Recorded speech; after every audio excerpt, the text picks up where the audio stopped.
gente! Vocês estão animados para mais uma semana? Aê, tem que estar animado, né, gente? Hoje é dia 22 de agosto, inclusive ontem foi meu aniversário, por isso que eu tô com essa cara de ontem, mentira, brincadeira. É dia do folclore brasileiro. Nessa mesma data, em 1846, a palavra folclore foi inventada. Ela é a junção dos termos em inglês, das palavras povo e cultura. Por isso é tão importante a gente não esquecer da data. O Brasil é tão rico em cultura, né? Precisamos valorizar. E essa, gente, é só a primeira lição de hoje. Fique ligadinho aqui comigo, porque hoje o programa tá cheio de notícia, prestação de serviço e, claro, aquela ajudinha básica com as suas dúvidas sobre o quê? Direito do consumidor. A gente faz questão de te ajudar com as dúvidas que surgem aí no dia a dia, principalmente em relação a direito.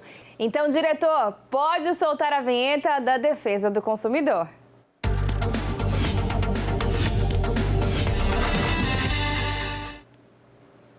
O doutor Samuel já está aqui comigo. Seja Olá, muito Marcela. bem-vindo para mais uma semana abençoada, se Deus quiser. Muito boa tarde pessoal de casa. É sempre um prazer estar aqui no programa Voz da População. E olha, hoje tem várias perguntas, viu, doutor? Inclusive, é sempre muito importante a gente te ter aqui para tirar as dúvidas. Se você de casa tem uma dúvida, manda pra gente, pelo zap da população. Pode mandar agora, tá? Quem sabe o doutor já não consegue responder a sua pergunta? Olha só, a gente vai começar com a dúvida da Rosângela, ela que é de Boituva. Eu contratei um curso de fotografia para o meu filho e me deram um prazo até o final do mês para começar o curso. E já faz mais de 60 dias e ainda não começou.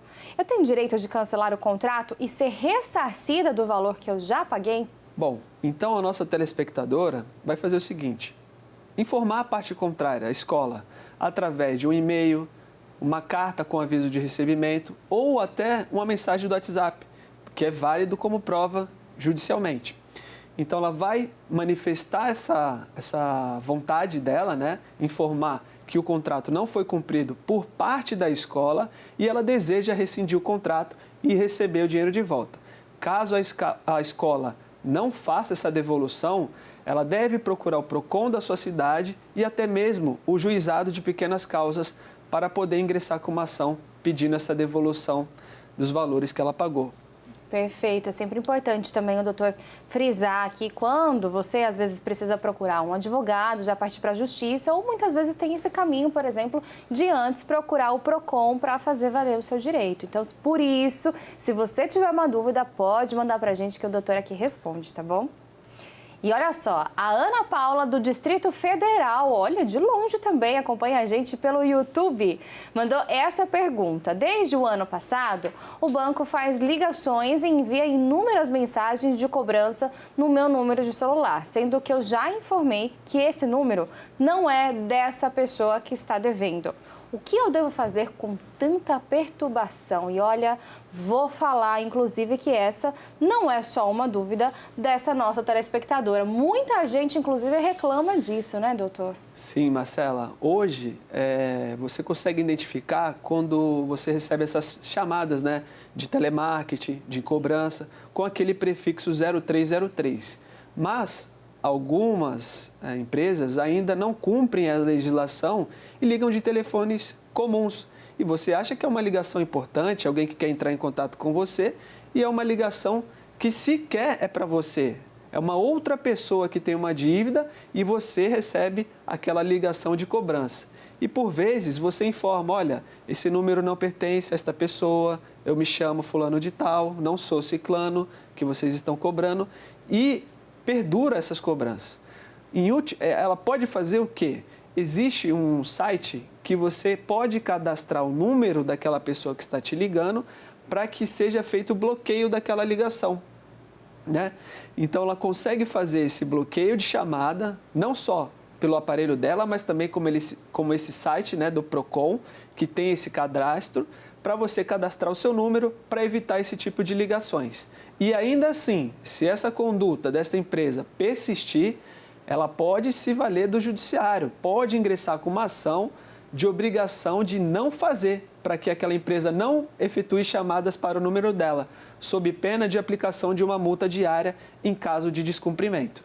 Isso é muito importante, gente, porque muitas vezes, inclusive, essas empresas de telemarketing ligam no momento que a gente está trabalhando, que a gente não pode atender, desconcentra, acaba arrumando um problemão. E, inclusive, essa lei também é nova, né, doutor, de ter esse prefixo 0303. Faz pouco tempo que está valendo, né? Faz cerca de 3 meses que entrou em vigor, né? A maioria das empresas já estão aplicando, já estão cumprindo a legislação e você facilmente identifica quando você está recebendo uma ligação de telemarketing com aquele prefixo 0303. Então, você nem precisa atender se você não quiser. Você já rejeita a chamada e está tudo certo. Maravilha, ainda bem que essa lei entrou em vigor, né?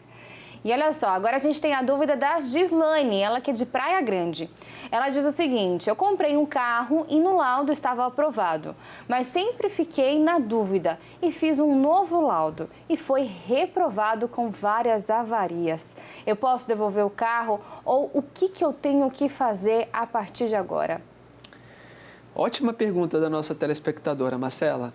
Isso é muito comum de acontecer, infelizmente. Existem lojas e lojas de veículos. Então, o consumidor tem que ter muito cuidado ao adquirir um veículo. Não basta a loja, o vendedor, te apresentar um laudo. Olha, está tudo correto aqui, o laudo. Você tem que fazer o seu próprio laudo numa empresa idônea, né, que faz aquela vistoria, para você se certificar se aquele laudo que o vendedor está te mostrando condiz com a realidade. Porque olha o que aconteceu com a nossa telespectadora. No caso dela, foi apresentado um laudo para ela que o carro estava tudo ok. Porém, posteriormente, ela verificou que não estava tudo ok.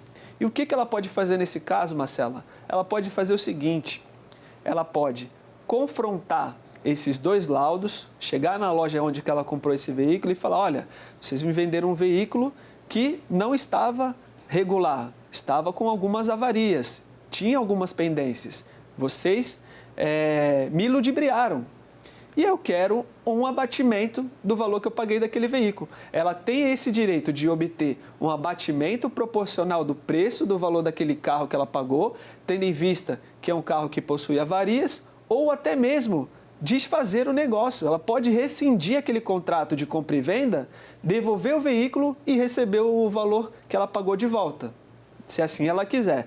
Lembrando que cabe ao consumidor essa escolha de devolver o veículo ou solicitar um abatimento proporcional do preço que ela pagou. E existe um prazo, doutor? Acho que é importante nesse caso, né? Porque também eu acho, né? Não sei, lendo o assunto, acho que não adianta nada ela querer fazer esse laudo depois de um ano que comprou o veículo, porque aí eles podem alegar que aquelas avarias são novas, enfim, que ela acabou fazendo durante esse um ano. Não, Marcela, nesse caso, a partir do momento que ela descobriu que aqueles vícios estavam ocultos no carro, ela tem 90 dias para comunicar ao vendedor e desfazer o negócio. Então, digamos se ela já ficou com o carro 2 anos e agora que descobriu, ela tem 90 dias a partir do descobrimento daqueles vícios, né, que surgiram no carro, para poder fazer a comunicação ao vendedor e solicitar as providências cabíveis. Legal, bacana. E olha só, essa pergunta veio da Rosineia de Campinas. Fizeram um cartão de empréstimo no nome da minha mãe, que é aposentada e recebe pensão do meu pai. Fizeram na pensão e na aposentadoria, isso sem o consentimento dela, e também nem sabia que tinham feito. Nunca recebeu esse cartão e estão descontatando dos benefícios dela desde 2000. Aliás, estão descontando, desculpa, falei errado, dos benefícios dela desde 2017. Já tentamos resolver e continua a mesma coisa, minha mãe pagando por uma coisa que ela não fez. Tem alguma coisa que eu posso fazer em relação a isso? Marcela, tem sim. Olha só, ela foi vítima certamente de uma fraude, né? A gente sabe que durante a pandemia, muitos criminosos se aproveitaram para utilizar dados de terceiro para obter empréstimos e foi o que aconteceu no caso da nossa telespectadora. O que ela deve fazer? Primeiramente, fazer um boletim de ocorrência, tendo em vista que ela desconhece a origem daqueles empréstimos consignados que foram feitos na folha de pagamento da mãe dela, que é aposentada. Segundo lugar, ingressar com uma ação cível, solicitando ao juiz que seja declarado inexistente aquela relação jurídica, aquele contrato de empréstimo, para que ela não seja obrigada a pagar por algo que não contratou. Veja bem, a pessoa já recebe uma aposentadoria, que é um valor módico para a sobrevivência, e ainda por cima sofre, é vítima de um estelionato, né? Para que outras pessoas usufruam desse empréstimo. Então, assim, a polícia tem como detectar quem fez esse empréstimo, né? E se houve uma falha da instituição financeira no ato da contratação desse empréstimo, porque também o banco, a instituição financeira, tem que ter total cautela quando vai conceder um crédito e um empréstimo a alguém. Verificar as assinaturas e não simplesmente, por uma ligação, fornecer um crédito e está tudo certo, né? Então, o banco pode ser responsabilizado nesse caso se ficar verificado que houve uma negligência, né, por parte do banco na verificação dos dados daquela pessoa que contratou o empréstimo. Então, nesse caso, qual que é o primeiro passo? Ela entrar em contato com o banco ou já procurar, talvez, a justiça? Ela pode, primeiramente, fazer o boletim de ocorrência e comunicar que foi vítima de uma fraude.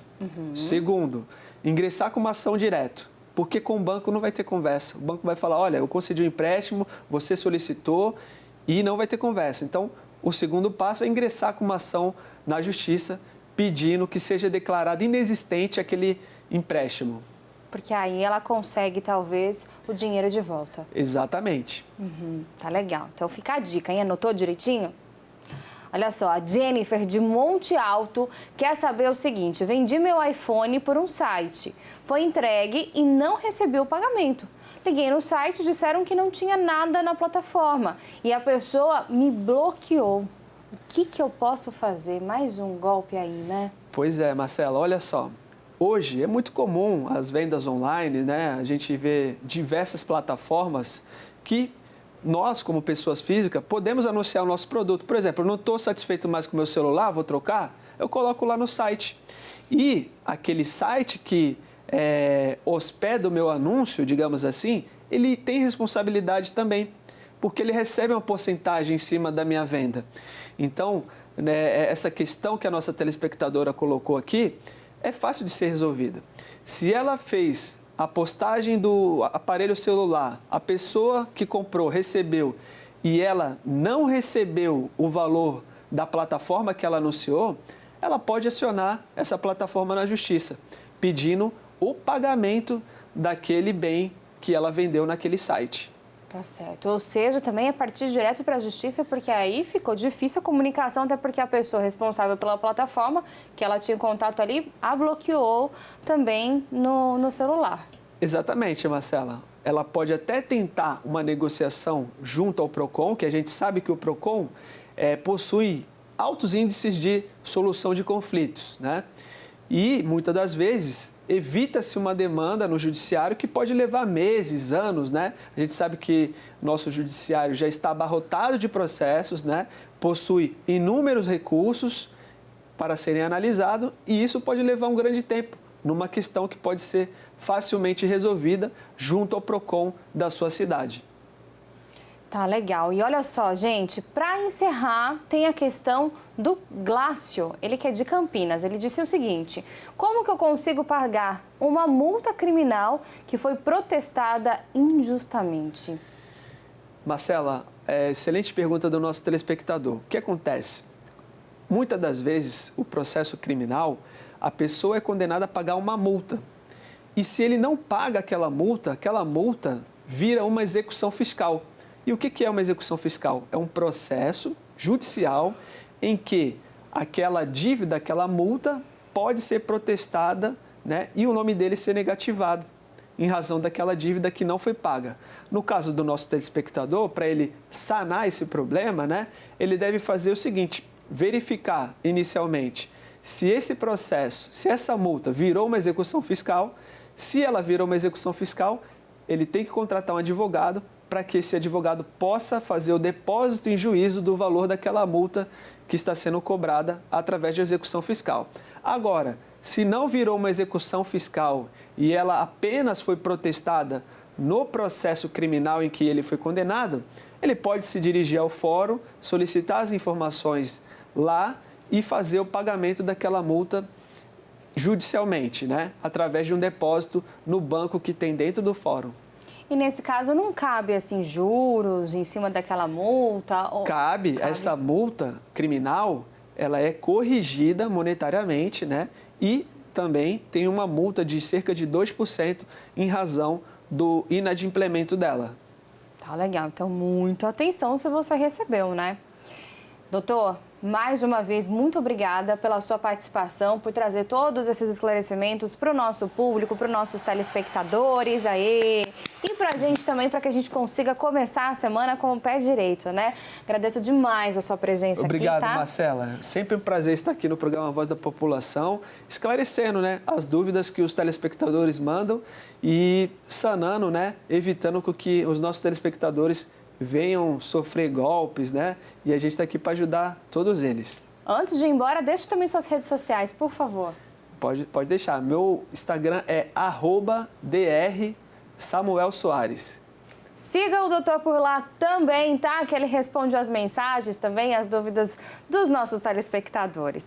Agradeço, viu? E até segunda que vem. Obrigado. Uma ótima semana para todos nós. Para nós. Um recadinho. Dia dos Pais combina com sorriso e eu tenho certeza que você tem uma lembrança muito feliz com o seu pai ou com o seu filho. Sabe aqueles momentos que a gente guarda a imagem na memória?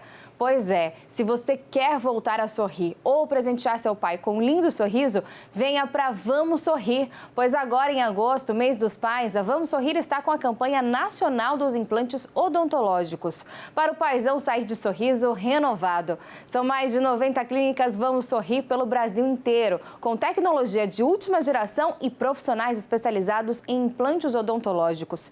Em nossa região, a Vamos Sorrir conta com unidades em Botucatu, Lins, Marília e Matão. Chame agora mesmo pelo zap 11 975 38 3192 ou acesse o site vamossorrir.com.br. Afinal, dentes bonitos e saudáveis deixam a vida de um pai muito melhor. Vamos Sorrir é sorriso completo. E se você também tem uma dúvida relacionada ao direito do consumidor, escreve aqui pra gente, mande a sua pergunta no nosso zap da população. Já anota o número, tá? É o 11 96783 6666. De novo, 11 96783 6666. E se você sabe de alguém que está precisando, está passando por algum problema parecido com algum desses que a gente comentou aqui no programa, mande para essa pessoa. Vai lá no nosso YouTube, compartilha com ela esse vídeo do nosso programa de hoje, tá bom? Assim a gente consegue ajudar mais pessoas conseguem ficar bem informadas, assim como você. Opa, tô derrubando tudo aqui hoje. E olha só, e falando em justiça, o Centro Judiciário de Soluções de Conflito da Faculdade de Direito da PUC Campinas retomou as atividades presenciais e já está aberto ao público. O centro é um projeto para resolver conflitos antes mesmo de se tornarem uma ação judicial. A ideia consiste em tentar acordo com as partes envolvidas com a ajuda de um conciliador. Caso se chegue a uma solução, o acordo é levado ao judiciário para que seja homologado e a decisão, é claro, cumprida. Todo o processo é feito de forma gratuita. Existe apenas o pagamento de uma taxa para o mediador, caso a pendência entre as partes tenha uma solução, tá bom? Então, só se o caso for solucionado. Caso não haja acordo, fica a critério de quem procurou o serviço buscar ou não o Poder Judiciário para propor uma ação. Para saber mais informações sobre esse serviço, é possível entrar em contato pelo telefone 19 3343 6760. 19 3343 6760, tá bom? E chegou a hora do Zap da População. É quando você aí de casa manda pra gente o que tá de errado no seu bairro, na sua cidade, na sua rua. A gente quer ouvir a sua reclamação, então roda a vinheta.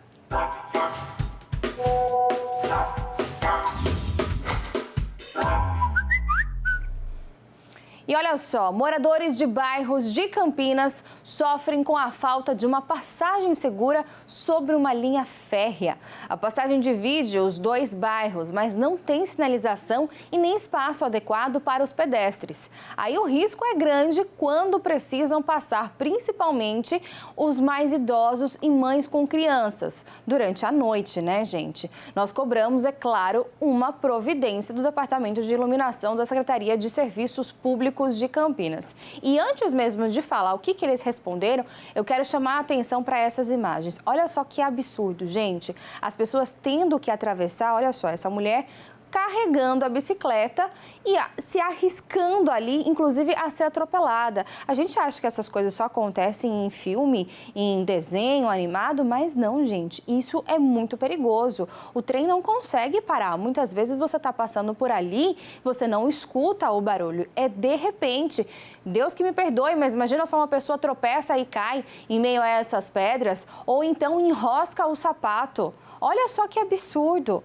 E isso eu não estou falando só em relação a adulto não, que é mais esperto. Imagina uma criança atravessando isso, como a gente ressaltou, reforçou aqui, uma mãe com um filho, os idosos que têm uma dificuldade maior para se mobilizar. Gente, aliás, para se locomover, é muito complicado. É um absurdo isso. Precisa, sim, de uma solução o mais rápido possível. E sabe o que o departamento responsável respondeu?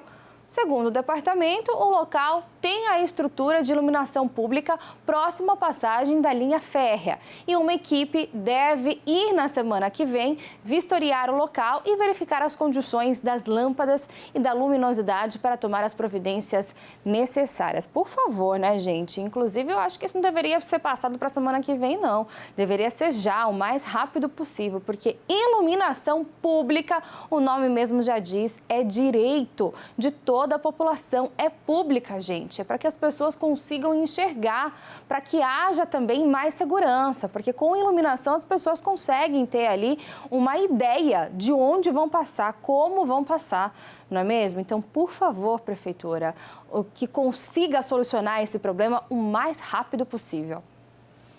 E, gente, o Jô de Vinhedo está indignado com a prefeitura da cidade, que está há quase um ano para arrumar um buraco em frente à casa dele. Dá para acreditar? A rua onde ele mora chama Manaus. O bairro é Vila Planalto. Olha que absurdo, gente. Quase um ano para consertar um buraco que está em frente à casa dele. Ele conta que sinalizaram o buraco, mas que não adianta de nada, óbvio, né? Já que quando tem carro estacionado dos dois lados da rua, só sobra passar por cima do buraco. Ele já cansou de acordar durante a noite com os barulhos dos pneus estourando quando algum desavisado passa pela rua. E a gente, é claro, entrou em contato com a administração municipal. E vou fazer mais um suspense, porque antes eu quero ressaltar essas imagens, gente. Olha que absurdo, os próprios moradores terem que tomar ali uma medida paliativa, né? Acabaram pegando terra, colocando ali no meio do buraco para tentar disfarçar, para tentar ajudar. Gente, isso não é um buraco, isso é uma cratera, olha o tamanho disso. Imenso. Imagina só, se para carro já fica complicado, né? Já dá para estourar pneu, imagina uma moto. Isso se estiver passando por ali e esse buraco de repente resolve abrir, inclusive em relação a essa terra que está aí, exatamente, não só um acidente pode acontecer. E também tem esse prejuízo em relação ao pneu que pode estourar. Enfim, são muitos prejuízos, sem contar a vida dessas pessoas, que é o principal, o mais importante. Prejuízo a gente acaba trabalhando, né, e pagando, mas e se acontece um acidente e uma pessoa perde a vida? E aí, a prefeitura vai falar o quê? Vai responder o quê? Vai se manifestar? Vai dizer que é responsável? De jeito nenhum. Então, por favor, precisa, gente, de uma solução urgente. Um ano para resolver um problema e ainda não resolveu, já faz um ano que isso tudo está sendo discutido, não dá, né? Vamos lá, segundo a Prefeitura Municipal, a Rua Manaus vai receber os serviços emergenciais de tapa-buracos, limpeza e manutenção. Gente, é rir para não chorar, né? Mais uma vez, vão vir com o quê? Com soluções paliativas. De que adianta? Isso os próprios moradores fazem, aliás, já fizeram. Olha só, colocaram tijolos ali para sinalizar, Para quem não conhece a rua, vai passar por ali para não sofrer um acidente. Já tacaram terra ali para tentar amenizar o impacto desse buraco. E não adianta nada, se a prefeitura vai até lá para fazer o mesmo que os moradores já fizeram, é melhor nem ir. Melhor que nem vá, não é mesmo? Ou vai para resolver de uma vez por todas o problema, ou nem aparece por lá. Porque não adianta de nada. Soluções paliativas os moradores já fazem. Complicado, né? Revoltante escutar uma resposta dessa, de uma posicionamento desse da prefeitura da cidade. E a gente vai para um rápido intervalo e volta já já. Não saia daí.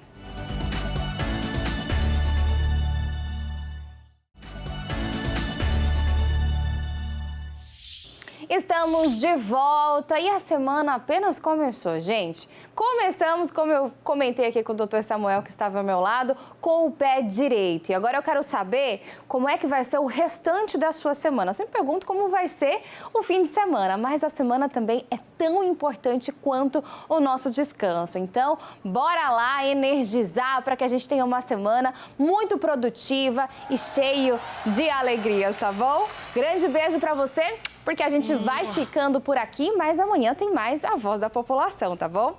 Tchau!